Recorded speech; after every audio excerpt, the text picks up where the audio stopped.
जय हिंद साथियों, मैं अनिल कुमार फिर से अपने यूट्यूब चैनल में आप लोगों का स्वागत करता हूं। दोस्तों, आज का जो मेरा टॉपिक है वह आपको संसदीय प्रणाली में जो कार्यपालिका है इससे संबंधित जो भी प्रश्न होंगे इन सारे प्रश्नों का हम लोग एनालिसिस करेंगे। प्रीवियस जो आपको 3 वीडियो थी उसमें हम लोग क्या किए थे कि आपको केंद्र और राज्यों के जो विधानमंडल है, ठीक है ना, यानी कि यूनियन एंड स्टेट लेजिस्लेचर्स, उसके संबंध में हम लोग क्या किए थे कि आपको विश्लेषण किया था और उससे पूछे जाने वाले जो भी आपके प्रश्न थे सारे के सारे को हम लोग क्या कहते हैं कि लगभग एनालिसिस किए थे जो आपके 12th के बोर्ड लेवल तक पूछे जाते हैं, ठीक है ना। आज की इस वीडियो में हम लोग क्या करेंगे कि संसदीय प्रणाली में जो कार्यपालिका है इस कार्यपालिका के संबंध में हम लोग जानेंगे, ठीक है ना। तो देखिए, सबसे पहले ये जो कार्यपालिका है, कार्यपालिका का काम है क्या, तो देखिए विधायिका के द्वारा जो बनाए गए विधि है उसको लागू करना जो होता है वो आपको कार्यपालिका का काम होता है, ठीक है ना। और इस कार्यपालिका में हम लोग क्या करेंगे कि आपको सबसे पहले संघ की कार्यपालिका पढ़ेंगे। संघ की कार्यपालिका में आपको जो राष्ट्रपति होते हैं, प्रधानमंत्री होते हैं, उपराष्ट्रपति होते हैं, उनके मंत्रिपरिषद होते हैं, तो इस सब पर हम लोग क्या करेंगे, विचार करेंगे। तो चलिए दोस्तों इसे शुरू करते हैं। देखिए, इसका जो पहला प्रश्न है वो क्या कह रहा है कि राष्ट्रपति की संवैधानिक स्थिति क्या है। ऑप्शन ए कह रहा है कि राष्ट्रपति राज्य के अध्यक्ष होते हैं, राष्ट्रपति शासन के अध्यक्ष होते हैं, राज्य एवं सरकार के अध्यक्ष होते हैं, इनमें से कोई नहीं। तो देखिए, हमारे भारत में क्या है कि आपको संसदीय शासन प्रणाली है और संसदीय शासन प्रणाली में हमारे यहाँ क्या है कि आपको राज्य के जो अध्यक्ष होते हैं वो आपको राष्ट्रपति होते हैं, जबकि आपको शासन के अध्यक्ष जो होते हैं वो आपको प्रधानमंत्री होते हैं। तो आपसे कभी कभी क्वेश्चन पूछ लिया जाएगा कि बताइए कि भारत में किस प्रकार की प्रणाली है, तुम क्या कहेंगे, संसदीय प्रणाली, जो कि आपको ब्रिटेन से लिया गया है। तो आइए संसदीय प्रणाली की कुछ विशेषताओं को क्या करते हैं कि आपको जानते हैं, ठीक है ना, डिटेल रूप में इसको जानते हैं। तो देखिए, भारत में जो है वो आपको संसदीय प्रणाली है, क्या है, संसदीय प्रणाली। और ये जो संसदीय प्रणाली है भारत में वो आपको कहां से लिया गया है, तो ये आपको ब्रिटेन से लिया गया है। कहां से लिया गया है, ब्रिटेन से, ठीक है ना। तो संसदीय प्रणाली में जो आपको राज्य के अध्यक्ष होते हैं, क्या होते हैं, राज्य के अध्यक्ष, हमारे भारत की बात बता रहे हैं, ठीक है ना। तो ये आपको राष्ट्रपति होते हैं। कौन होते हैं, राष्ट्रपति, ठीक है ना, क्योंकि हमारे यहाँ गणतांत्रिक व्यवस्था है और इससे भी गणतांत्रिक व्यवस्था में क्या होता है कि राज्य के जो अध्यक्ष होते हैं उसका क्या होता है, तो आपको निर्वाचन होता है, ठीक है ना। चलिए, तो संसदीय प्रणाली में राज्य के अध्यक्ष राष्ट्रपति और शासन के जो अध्यक्ष होते हैं, ध्यान से सुनिएगा, वह आपको प्रधानमंत्री होते हैं। कौन होते हैं, प्रधानमंत्री, ठीक है ना। तो इस चीज को भी आपको अच्छे से याद रखना होगा। आपसे कभी कभी क्वेश्चन जो है एग्जाम में पूछा जा सकता है कि बताओ कि भारत में जो संसदीय प्रणाली है वो आपको किस देश से प्रेरित है, तो हम क्या कहेंगे कि यह संसदीय प्रणाली आपको ब्रिटेन से क्या है कि आपको प्रेरित है।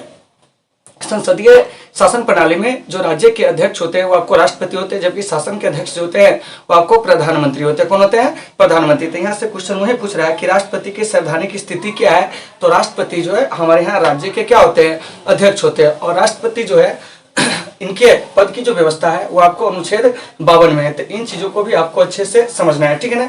तो देखिए, राष्ट्रपति से संबंधित अनुच्छेद जो है उसको हम मौखिक बताए थे, आज हम आपको रिटर्न में बता देंगे कुछ अनुच्छेद, ठीक है ना, जहां से आपके क्वेश्चन जो होंगे वो आपको पूछे जाएंगे, ठीक है ना। तो सबसे पहले आप याद रखेंगे अनुच्छेद 52 को। किसको याद रखेंगे, अनुच्छेद 52 को, ठीक है ना। तो देखिए, अनुच्छेद 52 में आपको राष्ट्रपति के जो पद है, ठीक है ना, यानी कि राष्ट्रपति पद, उसके बारे में क्या की गई कि आपको चर्चा की, मतलब राष्ट्रपति के पद का उल्लेख जो है किस अनुच्छेद में, तो अनुच्छेद 52 में, ठीक है ना, ये इंपोर्टेंट हो जाएगा। उसके बाद आपको अनुच्छेद जो है 53, इसमें कहा गया है कि संघ की कार्यपालिका शक्ति, क्या होगा, संघ की कार्यपालिका शक्ति। तो संघ की कार्यपालिका शक्ति जो है वो आपको राष्ट्रपति के हाथों में क्या होगी, निहित होगी। याद रखिएगा कि संघ की कार्यपालिका शक्ति किसमें निहित होगी, राष्ट्रपति में, जिसका प्रयोग राष्ट्रपति स्वयं या अपने अधीनस्थों के माध्यम से करेंगे। तो इस बात को याद रखिएगा।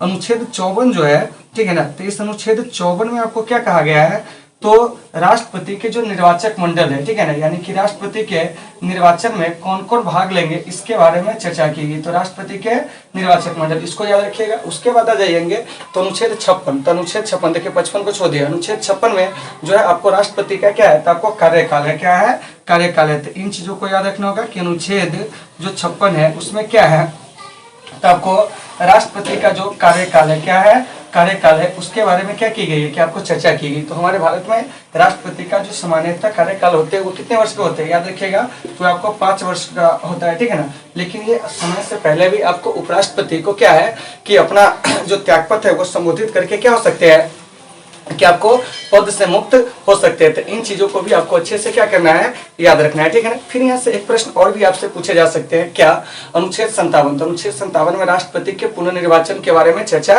की गई है। 58 में राष्ट्रपति पद की योग्यता है, तो यह आपके लिए इंपोर्टेंट हो जाएंगे, ठीक है ना। इसको भी याद रखिएगा कि अनुच्छेद 58 में क्या है, तो अनुच्छेद 58 में आपको पद की योग्यता है, क्या है, पद की योग्यता, ठीक है ना। तो इस बात को भी आपको अच्छे से याद रखना है। अनुच्छेद 59 में क्या है, तो राष्ट्रपति के लिए जो शर्तें हैं, वेतन है, भत्ते हैं, परिलब्धियां है, इन सारे चीजों का क्या किया गया है, उल्लेख किया गया है। फिर यहाँ से आपसे एक प्रश्न और भी किया जा सकता है, अनुच्छेद 60, तो अनुच्छेद 60 में राष्ट्रपति के क्या है, तो आपको शपथ है और प्रतिज्ञान है, ठीक है ना।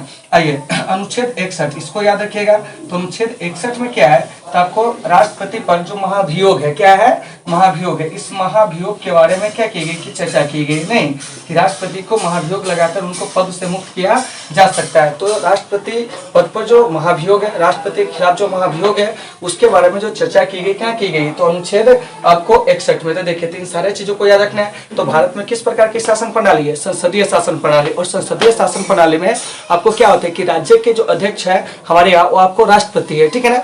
जबकि शासन के अध्यक्ष जो है वो आपको कौन है, प्रधानमंत्री, ठीक है ना। और भारत में ये जो कार्यपालिका है, उस कार्यपालिका के जो आपको संवैधानिक प्रमुख होते हैं वो आपको राष्ट्रपति होते हैं, लेकिन उनके शक्ति का सारा प्रयोग जो करते हैं वो आपको प्रधानमंत्री करते हैं। इसका मतलब क्या हो गया कि ये जो प्रधानमंत्री होते हैं वो आपको कार्यपालिका के वास्तविक प्रमुख होते हैं, ठीक है ना। तो इन सारे चीजों को आपको अच्छे से क्या करना है, याद रखना है। तो वहीं आपका 1 नंबर प्रश्न कर रहा है कि राष्ट्रपति की संवैधानिक स्थिति क्या है, तो वे आपको राज्य के अध्यक्ष है। तो इन चीजों को आपको बढ़िया से समझना है। उम्मीद है कि आप ये सारे चीजें होंगे समझ गए होंगे, ठीक है ना। और जहां भी दिक्कत होगी आप लोग कमेंट करके जरूर बताएंगे, आपकी समस्या का हम हर संभव समाधान करने का प्रयास करेंगे, ठीक है ना। चलिए अब चलते हैं आगे अगले प्रश्न की ओर। देखिए क्या करा है, संसद से पारित विधेयक को, ठीक है ना। देखिए प्रश्न क्या करा है, संसद से पारित विधेयक को राष्ट्रपति की अनुमति मिलनी चाहिए, किंतु वह अपने निषेधाधिकार यानी कि वीटो का प्रयोग कर सकता है। तो राष्ट्रपति जो है वीटो का प्रयोग किस पर करेगा, तो देखिए ऑप्शन ए करा है धन विधेयक। तो देखिए धन विधेयक पर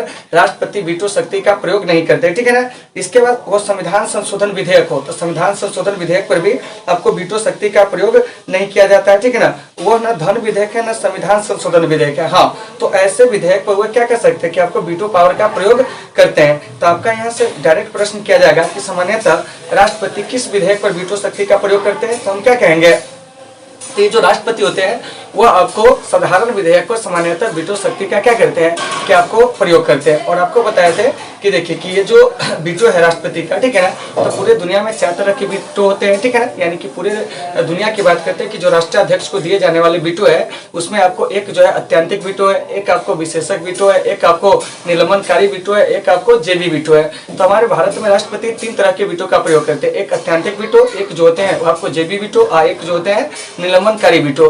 तो राष्ट्रपति वीटो पावर का जो प्रयोग करते हैं वो आपको साधारण विधेयक पर, ठीक है ना, सामान्यतः। तो इस बात को आपको अच्छे से याद रखना है कि राष्ट्रपति जो होते हैं वो आपको साधारण विधेयक पर, किस विधेयक पर, साधारण विधेयक पर ये क्या करते हैं कि आपको वीटो का प्रयोग कर सकते हैं, क्या कर सकते हैं, वीटो का प्रयोग कर सकते हैं। ठीक है, यहाँ से प्रश्न किया जाएगा कि बताइए राष्ट्रपति धन विधेयक क्या है, कि आपको धन विधेयक, ठीक है ना, और आपको जो संविधान संशोधन विधेयक है, क्या है, संविधान संशोधन विधेयक, क्या इस पर वो क्या कर सकते हैं कि आपको वीटो शक्ति का प्रयोग कर सकते हैं। तो देखिए, तो संविधान संशोधन विधेयक और आपको धन विधेयक पर राष्ट्रपति जो होते हैं वो आपको वीटो शक्ति का प्रयोग नहीं करते हैं, ठीक है ना। तो इन चीजों को आपको अच्छे से याद रखना है। तो राष्ट्रपति सामान्यतः साधारण विधेयक पर वीटो का क्या करते हैं, प्रयोग करते हैं, किस अनुच्छेद के तहत, ठीक है ना। तो अनुच्छेद के तहत नहीं कहेंगे, किस अनुच्छेद को आधार मानकर, तो अनुच्छेद आपको क्या है कि 111 को आधार मानकर। देखिए, और ये जो विधेयक होते हैं ये कानून का रूप कैसे लेता है, इस पर भी हम लोग क्या करेंगे कि आपको चर्चा करेंगे। तो विधेयक को अंग्रेजी में हम लोग कहते हैं बिल, क्या कहते हैं, बिल। तो देखिए, तो सामान्यतः जो बिल होते हैं क्या होते हैं, बिल होते हैं, ठीक है ना, वो आपको क्या होते हैं, संसद में रखे जाते हैं। संसद के किसी भी सदन में रखा जा सकता है, याद रखिएगा। जैसे कि आपको लोकसभा में भी रखा जा सकता है, राज्यसभा में भी रखा जा सकता है, ठीक है ना, याद रखिएगा, ठीक है ना। कुछ ऐसे विधेयक होते हैं जो आपको केवल लोकसभा में रखा जाता है, जैसे कि आपको साधारण विधेयक, सॉरी क्या कहते हैं, धन विधेयक, जो कि आपको लोकसभा में ही इसको क्या होता है कि सबसे पहले पेश किया जाता है, ठीक है ना। तो उससे चीज को छोड़कर हम सामान्यतः बात कर रहे हैं, ठीक है ना, कि ये जो बिल होते हैं ये आपको लोकसभा और क्या हो सकते हैं कि राज्यसभा में भी रखे जा सकते हैं। और इस दोनों सदन से जब पारित हो जाता है, क्या हो जाता है, पारित हो जाता है, तब ये आपको क्या होता है कि हमारे प्रेसिडेंट के पास पहुंचता है, यानी कि राष्ट्रपति के पास पहुंचता है, ठीक है ना। तो राष्ट्रपति जो होते हैं, ठीक है ना, इनके पास ये अधिकार होता है कि वह किसी भी विधेयक को क्या कर दे, अपनी अनुमति दे दे, ठीक है ना, या अपनी अनुमति ना दे, या उसे संशोधन के लिए या पुनर्विचार के लिए क्या कर सकते हैं, लौटा सकते हैं। लेकिन अगर वही विधेयक दोबारा अगर पुनर्विचार के बाद राष्ट्रपति के पास आता है तो राष्ट्रपति को क्या होता है कि अपनी स्वीकृति उस पर देना क्या हो जाता है, आवश्यक हो जाता है, ठीक है ना। तो देखिए, तो सामान्यतः संसद में कैसे आपको मतलब कोई विधेयक जो होते हैं वो आपको कानून का रूप लेता है। तो सबसे पहले कोई बिल है जो आपको लोकसभा या राज्यसभा में पेश किया जाएगा,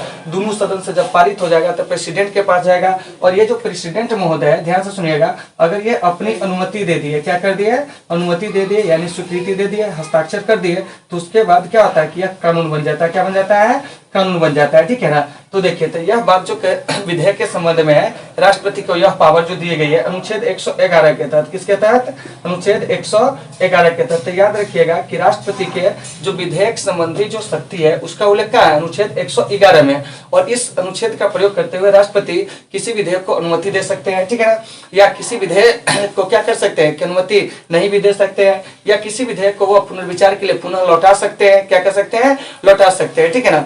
और अगर क्या होगा कि दोबारा वह विधेयक जो है अगर पुनर्विचार के बाद राष्ट्रपति के पास आता है तो राष्ट्रपति को इस पर अपनी स्वीकृति देना आवश्यक होता है। तो देखते हैं यहाँ पर है कि राष्ट्रपति अगर स्पष्ट मना कर दे तो वहीं आपको क्या हो जाता है, वीटो हो जाता है, क्या हो जाता है, वीटो हो जाता है, ठीक है ना। तो राष्ट्रपति संविधान संशोधन विधेयक और आपको धन विधेयक पर क्या कहते हैं कि वीटो पावर का प्रयोग नहीं कर सकते, जबकि आपको साधारण विधेयक पर, ठीक है ना, और इसके अलावा जो और भी कोई विधेयक होगा उस पर वो क्या करेंगे कि आपको वीटो शक्ति का प्रयोग कर सकते हैं, ठीक है ना। तो इन सारे चीजों को आपको अच्छे से क्या करना है, समझ जाना है, ठीक है ना। और हमारे देश में राष्ट्रपति 3 तरह के वीटो शक्ति का प्रयोग करते हैं, एक आपको अत्यंतिक वीटो, एक निलंबनकारी वीटो, और एक जो होता है वो आपको जेबी वीटो, ठीक है ना।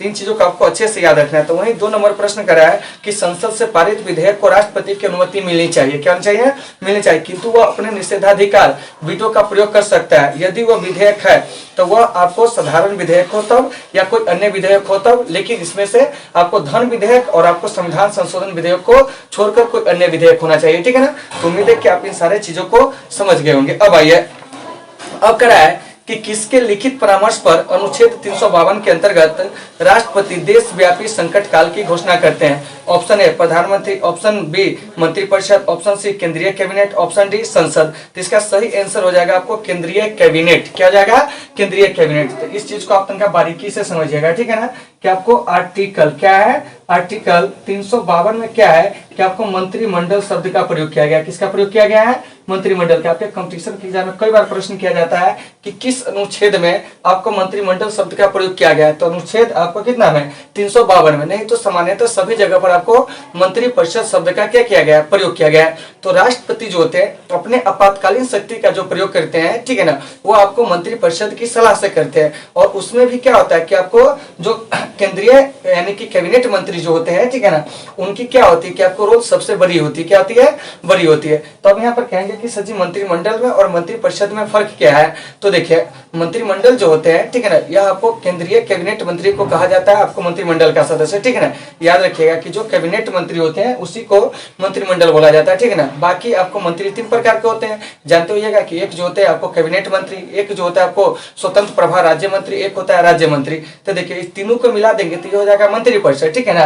और जबकि सीधे कहेंगे आपको मंत्रिमंडल तो इसका मतलब हो गया कि कैबिनेट मंत्री की बात की जा रही है। तो देखिए, तो आपातकाल में क्या होता है कि तुरंत सारा एक्शन लेना होता है, इसीलिए क्या होता है जानते हैं कि आपको मंत्रिमंडल से परामर्श लेकर यानी केंद्रीय मंत्री से, ठीक है ना, सॉरी केंद्रीय मंत्री कहते हैं, कैबिनेट मंत्री से सलाह लेकर क्या होता है कि आपको राष्ट्रपति जो होते हैं संकट काल की घोषणा को कर सकते हैं। यहाँ से प्रश्न किया जाएगा, क्या आपसे की बताइए मंत्रिमंडल शब्द का उल्लेख कहाँ पर है, तो आपको मतलब अनुच्छेद 352 में। और हमारे देश में अब तक राष्ट्रीय आपात जो है वो आपको 3 बार क्या है कि आपको लागू हुए, ठीक है ना।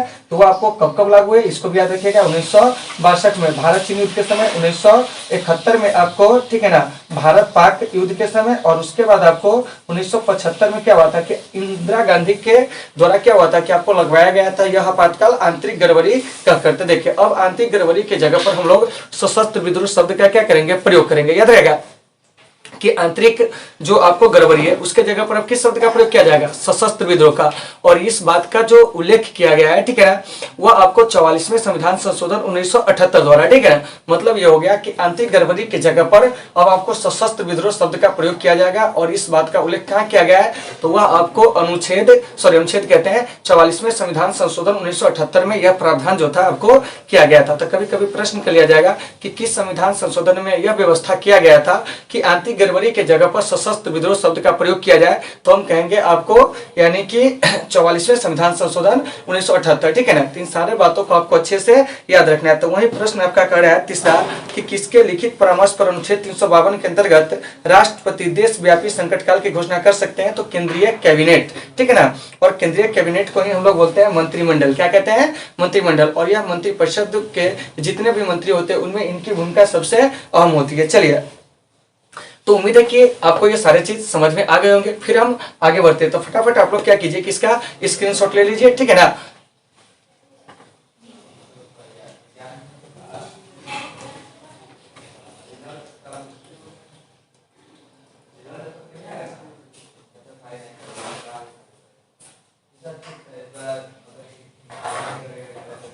देखिए, अब अगला प्रश्न क्या कर रहा है कि राष्ट्रपति के चुनाव में कौन लोग जो होते हैं वो आपको मतदान करते हैं, ठीक है ना। तो देखिए, ऑप्शन करा संसद के सभी सदस्यगण, संसद के निर्वाचित सदस्यगण, संसद और विधानसभाओं के सभी सदस्यगण, संसद व विधानसभाओं के निर्वाचित सदस्यगण। तो देखिए, राष्ट्रपति के जो चुनाव में मतदान करते हैं वो आपको संसद और आपको क्या होते हैं कि जो विधानसभा के निर्वाचित सदस्य होते हैं वो लोग क्या करते हैं कि आपको मतदान करते हैं। तो आइए सबसे पहले यहाँ पर हम राष्ट्रपति के जो निर्वाचक मंडल है उसको हम लोग जान लेते हैं, ठीक है ना। तो देखिए, अनुच्छेद 54 अभी थोड़ा देर पहले आपसे हम चर्चा किए थे। तो देखिए, अनुच्छेद 54 में क्या है कि आपको राष्ट्रपति के जो निर्वाचक मंडल है, क्या है, राष्ट्रपति के निर्वाचक मंडल, ठीक है ना। याद रखिएगा कि राष्ट्रपति के निर्वाचक मंडल क्या है, निर्वाचक मंडल, ठीक है ना। तो राष्ट्रपति के जो निर्वाचक मंडल है उसके बारे में जो उल्लेख किया गया है वो आपको किस अनुच्छेद में किया गया है, अनुच्छेद आपको यानी कि 54 में।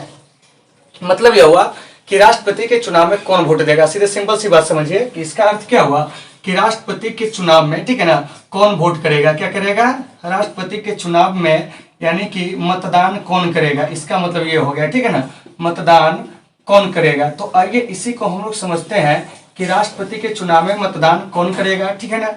यानी कि राष्ट्रपति के निर्वाचक मंडल जो कि आपको 1954 में कहा गया है, ठीक है ना, उसी में इस बात का प्रावधान किया गया कि राष्ट्रपति के निर्वाचन में मतदान कौन करेगा। तो देखिए, इसमें सबसे पहले क्या होते हैं, संसद के, ठीक है ना, दोनों सदनों के निर्वाचित सदस्य, ठीक है।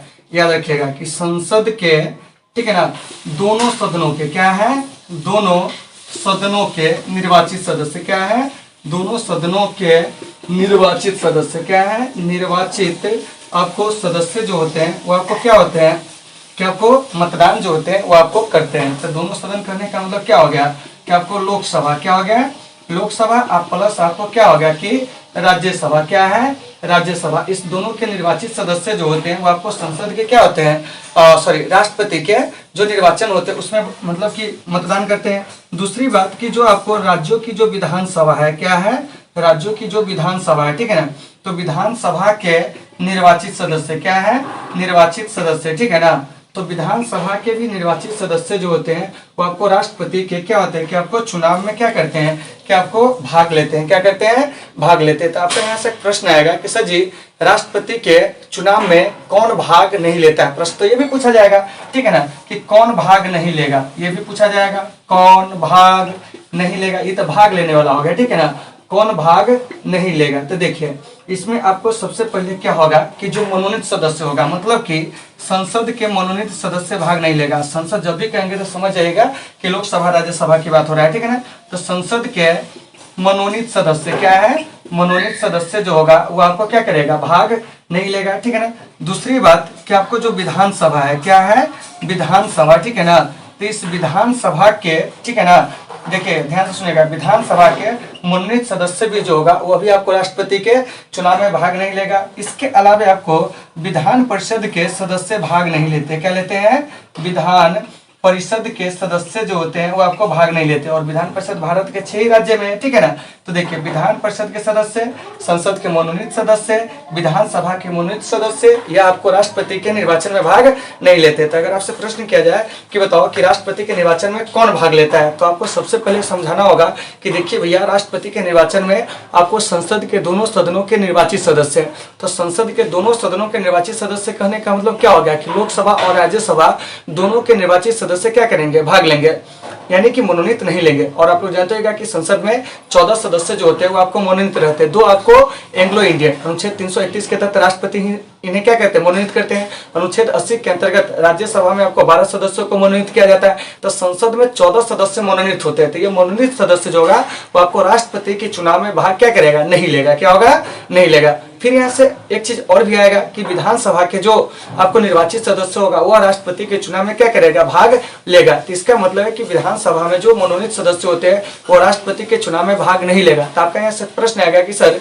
ये जो विधानसभा है, विधानसभा में जो एक मनोनीत सदस्य होते हैं कौन होते हैं, तो वो आपको यानी कि क्या कहते हैं कि एंग्लो इंडियन होते हैं। और इस एंग्लो इंडियन को जो मनोनीत करते हैं विधानसभा में वो राज्यपाल करते हैं अनुच्छेद 333 के तहत। तो इन सारे बातों को आपको अच्छे से याद रखना। मतलब कुल मिलाकर यह बात हुई कि राष्ट्रपति के जो निर्वाचन होते हैं उस निर्वाचन में जो लोग मतलब मतदान करते हैं वो आपको संसद और विधानसभाओं के निर्वाचित सदस्य होते हैं, ठीक है ना। इसके अलावा कौन वहां पर मतदान नहीं करते, तो संसद के जो मनोनीत सदस्य होते हैं, विधानसभा के जो मनोनीत सदस्य होते हैं, विधान परिषद के जो सदस्य होते हैं वो आपको राष्ट्रपति के चुनाव में क्या करते हैं कि आपको हिस्सा जो होते हैं वो आपको नहीं लेते हैं। और राष्ट्रपति के निर्वाचक मंडल की चर्चा कहाँ की गई, तो अनुच्छेद 54 में की गई। तो इन बातों को भी आपको अच्छे से याद रखना है। तो वही प्रश्न आपका करा कि राष्ट्रपति के चुनाव में कौन लोग मतदान करते हैं, तो आप कहेंगे कि संसद और विधानसभाओं के निर्वाचित सदस्य, ठीक है ना। तो उम्मीद है कि आपको ये सारे चीज जो होंगे समझ में आ गए होंगे। चलिए अगले प्रश्न की ओर चलते हैं, ठीक है ना, कि अगला प्रश्न हमारा क्या कह रहा है इस पर हम लोग चर्चा करते हैं। देखिए 4 के बाद ये 5वां प्रश्न है, ठीक है ना। देखिए क्या कर रहा है कि प्रधानमंत्री सहित उसके मंत्रिपरिषद के सदस्यों की कुल संख्या लोकसभा की कुल सदस्य संख्या के कितने प्रतिशत से अधिक नहीं होनी चाहिए, तो यह आपको 15% से अधिक नहीं होना चाहिए, ठीक है ना। और यह प्रावधान जो किया गया था वह आपको किसमें किया गया था, तो 91 संविधान संशोधन, ठीक है ना। क्या है, 91 संविधान संशोधन जो कि आपको 2003 में हुआ था। कितना हुआ था, 2003 में हुआ था। और इसी में यह बात की व्यवस्था की गई थी कि प्रधानमंत्री सहित जो मंत्रियों की अधिकतम संख्या होगी वह आपको लोकसभा के कुल सदस्य के 15% से अधिक नहीं होंगे। तो इन चीजों को भी आपको याद रखना है। तो कभी कभी प्रश्न कर लिया जाता है कि बताइए कि प्रधानमंत्री सहित मंत्रिपरिषद में कितने सदस्य होंगे, तो लोकसभा के कुल सदस्य संख्या के 15% से अधिक नहीं होंगे। और यह व्यवस्था कब किया गया था, तो मतलब 91 संविधान संशोधन 2003 में। तो इन बातों को आपको अच्छे से क्या करना है, याद रखना है। चलिए अगला क्या कर रहा है कि संविधान संशोधन में यह अनिवार्य बना दिया गया कि राष्ट्रपति अपने मंत्रियों की सलाह से क्या करेंगे कि आपको कार्य करेंगे। क्या करेंगे, कार्य करेंगे। तो यह आपको 42वां संविधान संशोधन 1976 में, ठीक है ना। याद रखिएगा कि ये जो 42वां संविधान संशोधन हुआ था, सबसे पहले तो ये बात याद रखिएगा कि 42वें संशोधन कब हुआ था, तो याद रखना है हमें 1976 में। कितना में, 1976 में। और इस 42वें संविधान संशोधन के द्वारा क्या हुआ था कि इस बात को अनिवार्य बना दिया गया कि ये जो राष्ट्रपति होंगे ना वो आपको मंत्रिपरिषद के सलाह मानने के लिए बाध्य होंगे। तो कभी कभी प्रश्न कर लिया जाएगा कि किस संविधान संशोधन में यह प्रावधान किया गया कि राष्ट्रपति जो होंगे वह मंत्रिपरिषद के सलाह मानने के लिए बाध्य होंगे, तो क्या कहेंगे, 42वें संविधान संशोधन 1976 में। दूसरी बात कि 42वें संविधान संशोधन के द्वारा क्या हुआ था कि हमारे संविधान में मौलिक कर्तव्यों को भी क्या किया गया था कि सदा स्वयंसी समिति की अनुशंसा पर जोड़ा गया था। जब 1976 में मौलिक कर्तव्य को जोड़ा गया था, यानी कि फंडामेंटल ड्यूटीज को जोड़ा गया था, उस समय क्या था कि भारतीय नागरिकों के लिए क्या थे कि आपको 10 मौलिक कर्तव्य निर्धारित किए गए थे, ठीक है ना, जो फिलहाल बढ़कर हो गया आपको 11। क्या हो गया, 11। तो वर्तमान में मौलिक कर्तव्य कितना, 11। जब 1976 में से जोड़ा गया था तो कितना था, तो 10 था, ठीक है ना। तीन चीजों को याद रखना है। राष्ट्रपति जो होगा मंत्रिपरिषद के सलाह मानने हेतु बाध्य होगा। यह बात जो था वो आपको किस संविधान संशोधन में कहा गया था, तो 42वें संविधान संशोधन 1976 में, ठीक है ना। मतलब यह था कि इंदिरा गांधी जो थी, ठीक है ना, वो राष्ट्रपति के शक्ति को एकदम पूरी तरह से क्या कर दिए थे, आपको बांध दिए थे। तो इन सारे चीज को आपको अच्छे से याद रखना है। इसमें और भी ऑप्शन है, जैसे कि आपको 1971 आपको 24वां संशोधन, ठीक है। 1971 में आपको 26वां संशोधन भी हुआ था। तो 1976 में आपको क्या हुआ था, सॉरी 71 में जो 26वां संशोधन हुआ था, इस संशोधन के द्वारा ये जो क्या कहते हैं राजाओं को मिलने वाले जो प्रीवी पर्स व्यवस्था है उसको भी क्या कर दिया गया था, समाप्त कर दिया गया था। तो इन चीजों को भी आपको अच्छे से क्या करना है, समझना है, ठीक है ना। फिर है आपको 1951 पहला संशोधन। तो देखिए 1951 में जो पहला संशोधन हुआ था, ठीक है, इसके द्वारा संविधान में 9वीं अनुसूची को जोड़ा गया था। और 9वीं अनुसूची का जो संबंध है वो आपको भूमि सुधार से, किससे है, भूमि सुधार से। तो आइए थोड़ा सा अनुसूची से संबंधित जो कुछ बातें हैं उसको भी हम लोग क्या करते हैं कि देख लेते हैं, ठीक है ना, जो ऊपर से। तो सबसे पहले देखिए 12वीं अनुसूची, याद रखिएगा इसको 1992 में जोड़ा गया था और इसका संबंध जो है वो आपको नगर पालिका से, किससे है, नगर पालिका से, इस बात को याद रखना है। 11वीं अनुसूची जो है इसको भी आपको 1992 में ही जोड़ा गया था, इसका संबंध पंचायत से, किससे है, पंचायती राज व्यवस्था से, ठीक है ना। उसके बाद है आपको 10वीं अनुसूची, इसे आपको 1985 में क्या किया गया था, जोड़ा गया था, इसका जो संबंध है दल बदल से, किससे है, दल बदल से, इन चीजों को याद रखना है। उसके बाद है आपको 9वीं अनुसूची। तो ये जो 9वीं अनुसूची है, इस 9वीं अनुसूची का जो संबंध है वो आपको भूमि सुधार से, किससे है, भूमि सुधार से। इसको कब जोड़ा गया था, तो 1951 में। कब जोड़ा गया था, 1951 में। तो कभी कभी प्रश्न कर लिया जाता है कि बताइए कि संविधान में 9वीं अनुसूची कब जोड़ा गया था, तो 1951 में। 10वीं कब जोड़ा गया था, 1985 में। 11वीं 12वीं 1992 में। 9वीं का संबंध जो है भूमि सुधार से, 10वीं का संबंध दल बदल से, 11वीं का संबंध पंचायती से, 12वीं का क्या है, तो आपको नगर से, ठीक है ना। फिर यहाँ से 8वीं अनुसूची क्या है, तो 8वीं अनुसूची का जो संबंध है वो आपको भाषा से। 7वीं अनुसूची का जो संबंध है वो आपको केंद्र और राज्यों के बीच जो शक्ति का विभाजन उससे। 6वीं अनुसूची का जो संबंध है वो आपको क्या है कि असम, मेघालय, त्रिपुरा और मिजोरम के जो जनजातीय क्षेत्र है, ठीक है ना, उनको मिलने वाले क्या प्रशासन वाली व्यवस्था से। वहीं आपको जो 5वीं अनुसूची है, उस 5वीं अनुसूची में क्या है, तो 5वीं अनुसूची में ध्यान से सुनिएगा, ठीक है ना, वो आपको जो जनजातीय क्षेत्र है उसके प्रशासन के बारे में चर्चा की गई है। 4वीं अनुसूची में राज्यसभा के जो सीट कहाँ कितने होंगे, यानी राज्यसभा सीट का आवंटन कैसे होगा, इसके बारे में क्या की गई है कि आपको चर्चा की गई है। उसके बाद जो है वो आपको ये जो 3री अनुसूची है, इसमें क्या है कि आपको जो मतलब कि विभिन्न पदाधिकारियों को क्या है कि जो आपको क्या है कि जो शपथ है, क्या है, शपथ है, ठीक है ना, इस शपथ के बारे में क्या की गई कि आपको चर्चा की गई है। उसका दूसरी में इनके जो वेतन उतन है इस सब के बारे में चर्चा किया गया है। पहले में आपको संघ और उसके जो राज्य क्षेत्र है उस सब के बारे में चर्चा की गई। तो इन सारे चीजों को आपको अच्छे से क्या करना है, समझना है, ठीक है ना। वैसे आप 2री और 3री अनुसूची को थोड़ा सा देख लेंगे, ठीक है ना। जैसे कि मुझे पता है कि 2री अनुसूची जो है उसमें आपको क्या है कि आपको जो पदाधिकारियों के क्या है कि आपको जो वेतन भत्ते हैं उसके बारे में क्या की गई, चर्चा की गई। और 3री में जो है उनके शपथ व्यवस्था, इस सब के बारे में चर्चा की गई। तो आप लोग इसे एक बार गूगल करके देख लेंगे, ठीक है ना। आइए, और एक अनुसूची क्या है, तो इसमें आपको भारतीय जो आपको क्षेत्र है, क्या है, क्षेत्र है, और उसके जो राज्य क्षेत्र है उसके बारे में चर्चा की गई, मतलब कि संघ और उसके राज्य क्षेत्र। इस प्रकार से अनुसूची से संबंधित जो भी प्रश्न पूछेगा आप उसे क्लियर कर लेंगे, ठीक है ना। तो उम्मीद है कि आपको ये सारे चीज समझ में आ गए होंगे। तो इसको फटाफट आप लोग स्क्रीनशॉट ले लीजिए, या इसको आपको नोट करना है तो नोट कर लीजिए, ठीक है ना।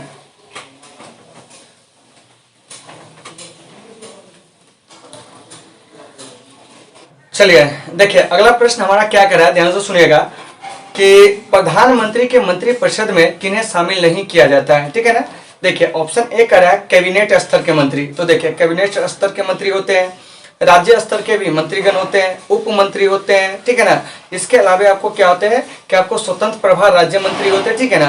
तो ये सभी जब मिलते हैं तब बनता है आपको मंत्रिपरिषद। क्या होता है, मंत्रिपरिषद, ठीक है ना। फिर ऑप्शन एक दे रहा है आपको भारत का महाधिवक्ता, ठीक है ना। तो देखिए ये जो महाधिवक्ता होते हैं, ठीक है ना, ये आपको राज्य में होते हैं। क्या होते हैं, राज्य में होते हैं, ठीक है ना। और राज्य सरकार का जो सर्वोच्च कानूनी सलाहकार होता है वो आपको महाधिवक्ता होता है। क्या होता है, महाधिवक्ता होता है, जिसको हम लोग कहते हैं एडवोकेट जनरल। क्या कहते हैं, एडवोकेट जनरल। तो इन चीजों को आपको याद रखना है। और भारत सरकार के जो सर्वोच्च विधि अधिकारी होते हैं, ठीक है ना, उसे हम कहते हैं आपको अटॉर्नी जनरल ऑफ इंडिया, जिसको कहते हैं महान्यायवादी। तो आइए महान्यायवादी से कुछ प्रश्न पूछे जाते हैं, उस पर हम लोग चर्चा करेंगे। देखिए ज्यादा चर्चा नहीं करेंगे, ठीक है ना, वीडियो इससे लंबी हो जाएगी। देखिए तो सबसे पहले ये जो अनुच्छेद 76 है, ठीक है ना, तो अनुच्छेद 76 के अंतर्गत ही क्या होता है कि आपको महान्यायवादी, क्या है, महान्यायवादी की जो नियुक्ति होती है वो आपको राष्ट्रपति के द्वारा होता है। किसके द्वारा होता है, राष्ट्रपति के द्वारा। याद रखिएगा कि महान्यायवादी की नियुक्ति कौन करते हैं। तो देखिए महान्यायवादी की जो नियुक्ति होती है वो आपको राष्ट्रपति द्वारा होता है। किसके द्वारा होता है, राष्ट्रपति द्वारा। याद रहेगा कि महान्यायवादी की नियुक्ति किसके द्वारा होता है, राष्ट्रपति के द्वारा, ठीक है ना। फिर यहाँ से क्वेश्चन पूछा जाएगा कि महान्यायवादी जो होते हैं वो क्या होते हैं। तो आप याद रखेंगे कि ये आपको भारत सरकार का क्या है, भारत सरकार का सर्वोच्च विधि अधिकारी होता है। आप लोग इसको नोट करते भी चलेंगे, ठीक है ना, नहीं तो अगर हम बोलेंगे आप लोग डिटेल में अगर नहीं नोट करते तो फिर एग्जाम में क्वेश्चन छूट जाएंगे। तो भारत सरकार का ये क्या होता है कि आपको सर्वोच्च आपको विधि अधिकारी होते हैं। क्या होते हैं? सर्वोच्च विधि अधिकारी, मतलब सर्वोच्च कानूनी सलाहकार अगर हम कहेंगे ना तो आपको कौन होते हैं? तो महाधिवक्ता होते हैं, याद रखिएगा। सर्वोच्च विधि सलाहकार जो होते हैं भारत सरकार के, ठीक है ना, वह जो होते हैं कौन होते हैं? तो महाधिवक्ता होते हैं। कौन होते हैं? सॉरी, महाधिवक्ता कहते हैं, यानी कि महान्यायवादी। तो देखिए यहाँ से क्या क्या क्वेश्चन पूछा जाएगा कि बताइए कि महान्यायवादी पद का जो उल्लेख है क्या अनुच्छेद 76 में, इनकी नियुक्ति कौन करते हैं? तो आपको राष्ट्रपति करते हैं, ठीक है ना। और ये भारत सरकार के सर्वोच्च क्या होते हैं? आपको विधि अधिकारी होते हैं। और इनको जो वेतन मिलता है वो आपको कितना मिलता है? तो देखिए इनके वेतन के बारे में उल्लेख जो है आपको कहीं नहीं है, लेकिन फिलहाल इनको क्या होता है, देखिए इनके वेतन को जो निर्धारित करते हैं वो राष्ट्रपति करते हैं, ठीक है ना। तो फिलहाल इनको क्या होता है कि 2,25,000 रुपए जो होते हैं वो आपको वेतन के रूप में क्या होते हैं कि आपको मिलते हैं। तो इन चीजों को भी आपको अच्छे से क्या करना है, समझना है। तो अगर प्रश्न कर लिया जाए कि बताइए कि ये जो आपको महान्यायवादी है इनको वेतन के रूप में क्या मिलता है, तो हम क्या कहेंगे कि 2,25,000 रुपए जो है उनको क्या होते हैं कि आपको वेतन के रूप में जो होते हैं वो आपको मिलते हैं, ठीक है ना। और इनके वेतन का निर्धारण जो करते हैं वो आपको राष्ट्रपति करते हैं। कौन करते हैं? राष्ट्रपति करते हैं। तो इन चीजों को देखना है। वेतन जो होते हैं कैसे होते हैं? तो आपको मासिक होते हैं। क्या होते हैं? मासिक होते हैं, ठीक है ना। तो यहाँ से क्वेश्चन आपसे क्या पूछा जाएगा कि महान्यायवादी की नियुक्ति किस अनुच्छेद के तहत होती है? तो अनुच्छेद 76। नियुक्ति कौन करते हैं? तो आपको राष्ट्रपति कहते हैं। और ये जो महान्यायवादी होते हैं क्या होते हैं? तो आपको भारत सरकार के सर्वोच्च क्या होते हैं कि आपको विधि अधिकारी होते हैं। तो इन चीजों को आपको अच्छे से क्या करना है, समझना है। तो देखिए वही प्रश्न करा है कि प्रधानमंत्री के मंत्रिपरिषद में किसे शामिल नहीं किया जाता है, तो आपको क्या हो जाएगा? कैबिनेट स्तर के मंत्री, राज्य स्तर के मंत्री, उप मंत्री, भारत का महाधिवक्ता। तो इसका सही आंसर हो जाएगा भारत का महाधिवक्ता, ठीक है ना। चलिए उसके बाद कर रहा है आपको 8 नंबर प्रश्न कि प्रधानमंत्री किसका अध्यक्ष है? राज्य का, शासन का, राज्य एवं शासन का, किसी का नहीं। तो प्रधानमंत्री जो होते हैं वो आपको हमारे भारत में क्या होते हैं कि आपको जो शासन होते हैं उस शासन के अध्यक्ष होते हैं। तो याद रखिएगा, ठीक है ना, कि अगर हम भारत की बात करते हैं तो भारत में जो राज्य के अध्यक्ष होते हैं ना वो आपको राष्ट्रपति होते हैं। कौन होते हैं? राष्ट्रपति होते हैं, ठीक है ना। जबकि आपको शासन के जो अध्यक्ष होते हैं, याद रखिएगा, ठीक है ना, तो शासन के अध्यक्ष जो होते हैं वो आपको प्रधानमंत्री होते हैं। कौन होते हैं? प्रधानमंत्री होते हैं। तो याद रहेगा कि शासन के अध्यक्ष कौन? प्रधानमंत्री, ठीक है। राज्य के अध्यक्ष कौन होते हैं? राष्ट्रपति। और हमारे भारत में क्या है कि संसदीय शासन प्रणाली है। तो संसदीय शासन प्रणाली के अंतर्गत यह व्यवस्था की गई है, ठीक है ना।